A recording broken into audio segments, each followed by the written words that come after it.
오늘도 성경 1독 말씀 묵상에 함께 하시는 모든 성도님들을 주의 이름으로 환영합니다.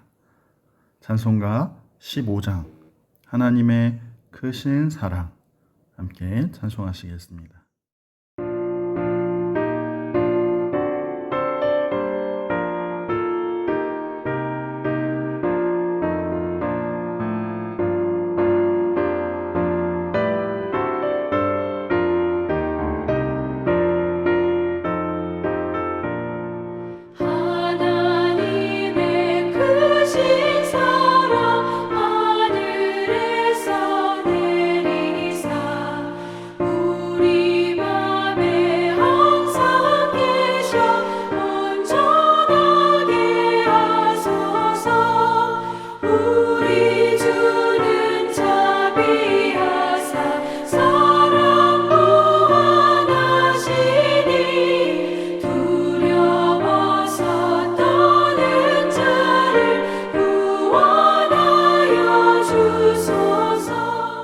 함께 나눌 말씀은 호세아서 14장 9절 말씀입니다.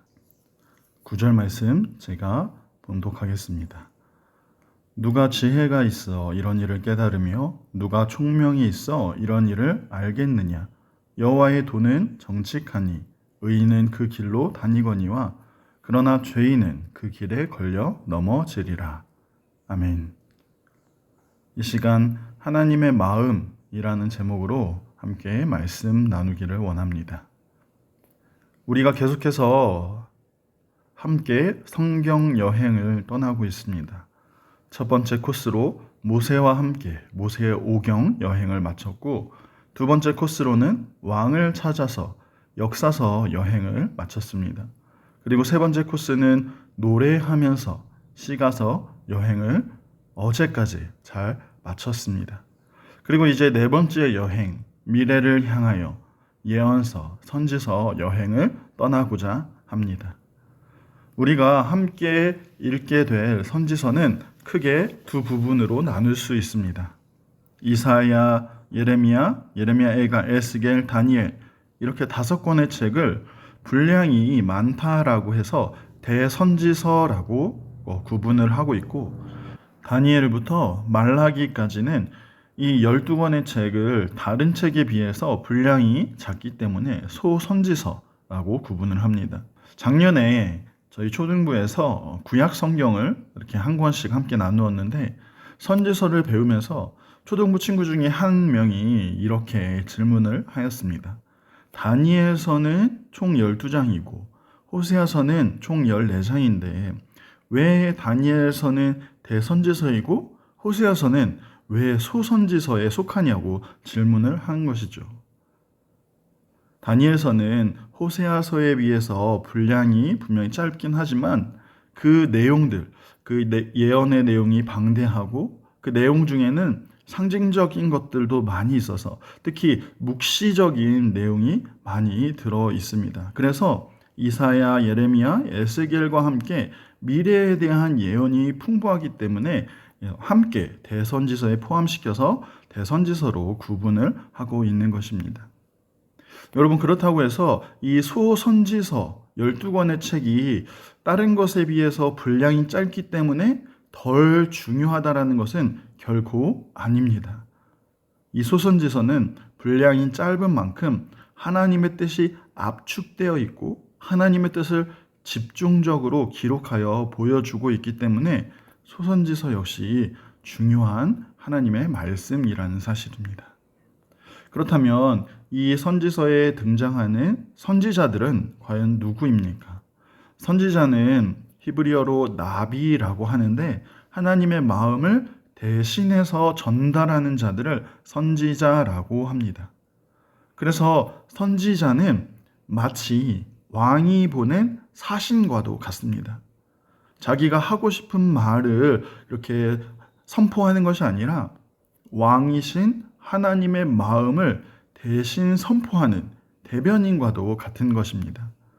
이러한 선지자 중에는 하나님의 음성을 듣고 그 음성을 그대로 전하는 사람이 있었고, 또한 하나님이 보여주신 환상을 보고 그 환상을 전하는 사람도 있었습니다.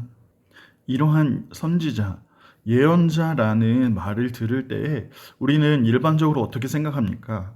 장차 일어날 일을 점쟁이처럼 미리 안다는 뜻으로 오해할 때가 종종 있습니다. 그래서 우리는 성경을 오해하기도 하고 또 그러한 오해로 인해서 잘못된 신앙을 갖게 되는 경우도 있는 것입니다. 그래서 성경에서 말하는 이 예언은 미리 말하고자 하는 그런 의도도 분명히 있겠지만 먼저 안다는 선견자의 의미, 그리고 맡길 예, 이 예자를 써서 맡겨지다의 의미도 있다는 사실을 우리는 꼭 기억해야 합니다. 그래서 선지서, 예언서를 이해할 때 미래에 일어날 사건을 미리 알고 말한다라는 그런 점술가의 그런 의미로 이해하는 것이 아니라 하나님으로부터 받은 이 메시지를 먼저 받아서 사람들에게 전달하는 대언자, 또 먼저 맡겨진 말씀을 선포하는 예언자로 이해를 해야 하는 것이죠. 그래서 예언자는 미래에 일어날 일을 예고하는 역할도 분명히 하고 있긴 하지만 그보다 더 중요한 것은 하나님의 뜻을 미리 받았기 때문에, 하나님의 뜻을 가지고 있기 때문에 그 하나님의 뜻을 알리고 사람들을 올바른 길로 인도하는 역할을 하는 사람들이라는 사실입니다. 이제 우리가 이 선지서를 읽을 때에 꼭 기억해야 할 것들이 있습니다. 첫 번째는 선지서를 읽으면서 선지자들이 선포하고 있는 그 당시의 시대적 상황을 항상 기억해야 합니다. 하나님은 선지자들을 선택하고 부르실 때 그냥 아무나 부르신 것이 아닙니다. 그리고 그들을 그냥 아무 곳이나 보내신 것도 아닙니다. 선지자들은 선지자들이 살았던 분명한 시대적 배경이 있는 것이고, 그리고 그 당시에 이스라엘과 유다를 통치했던 왕들, 그리고 주변 나라들의 그런 정세도 있는 것입니다. 이스라엘 백성들의 시대적인 상황도 있는 것이고, 그리고 그들을 향한 하나님의 마음을 선지자들은 선포하고 있습니다. 그렇기 때문에 그 당시 시대적 상황과 배경을 아는 것이 참 중요한 것이죠. 북이스라엘에서 활동했던 선지자들은 호세아, 아모스, 요나 선지자가 있는데 이들은 여로보암 2세 시대에 활동했던 선지자들입니다.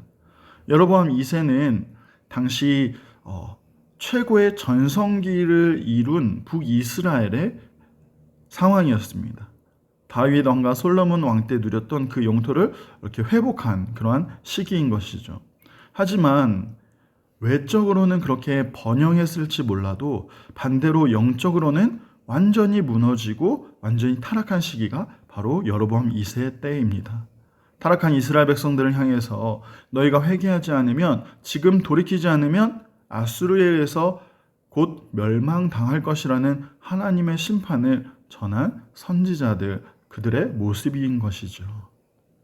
또 동일한 시대에 요엘, 이사야, 미가 선지자들은 남유다에서 활동을 하고 있었습니다. 이들 역시 하나님의 심판과 더불어서 하나님의 회복에 대해서 선포한 선지자들이었습니다. 이후에는 남유다가 바벨론에 의해서 멸망당하게 되는데, 그때에는 예레미야, 오바댜, 나훔, 하박국, 스바냐, 에스겔, 다니엘이 선지자로 활동하면서 유다를 향해서 하나님의 마음을 선포한 것이죠. 또한 유다 백성들이 바벨론의 포로로 잡혀갔다가 귀환할 때 그 시대에 학개, 스가랴, 말라기 선지자들 역시 하나님의 마음을 선포하였습니다. 또한 이러한 선지자들 중에는 이방인들을 위해서 사역했던 요나와 나훔, 오바댜 선지자들이 있습니다. 오바댜는 에돔을 향해 하나님의 마음을 선포하였고, 또 요나와 나훔은 니느웨를 향해서 하나님의 마음을 선포한 선지자입니다.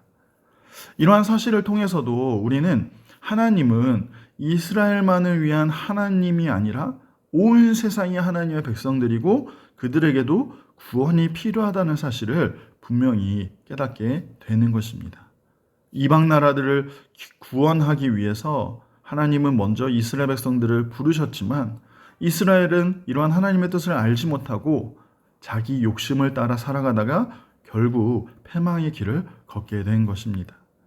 사랑하는 성도 여러분, 우리는 이러한 시대적 배경들을 늘 기억하며 선지서를 읽어야 합니다.